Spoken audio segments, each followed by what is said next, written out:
মেহেরপুর জেলায় এবছর বিস্তীর্ণ মাঠ জুড়ে আমন ধানের আবাদ হয়েছে। ধানের বাম্পার ফলনের সাথে উৎপাদন খরচ অনেক কম হওয়ায় খুশি চাষিরা।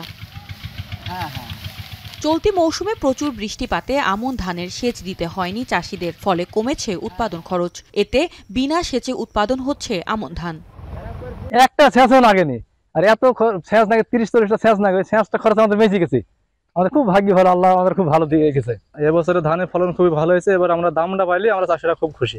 সার বিষ কিনতে গিয়ে অনেক দাম বেশি, ধানের দাম যদি কম থাকে তাহলে আমরা সার বিষ কি করে কিনবো? আমরা মোটামুটি কেবল কাটা শুরু হইলো, এই 2-1টা ভুঁই হয়তো কাটা লেগেছে, তাছাড়া কাটার উপরে সব। তো 1 বিঘা জমিতে সেচ কম লেগেছে, তো সারের সংকটে আমরা সার দিতে পারছি না। ধান তৈরি করতে খুব আমাদের কষ্ট হয়েছে। সেচ সহ প্রতি বিঘা আমন ধানে উৎপাদন খরচ 18 থেকে 20 হাজার টাকা। তবে সেচ না হওয়ায় সর্বোচ্চ 15 হাজার টাকায় উৎপাদন হচ্ছে প্রতি বিঘা ধান। চলতি মৌসুমে প্রতি বিঘায় 35 থেকে 36 হাজার টাকার ধান উৎপাদনের লক্ষ্যমাত্রা চাষিদের।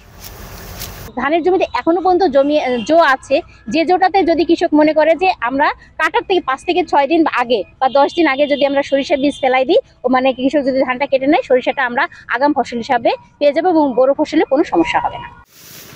মেহেরপুর জেলা কৃষি সম্প্রসারণ অধিদপ্তর বলছে, চলতি মৌসুমে মেহেরপুর জেলার 3 উপজেলায় 6,860 হেক্টর জমিতে বোরো ধানের আবাদ হয়েছে।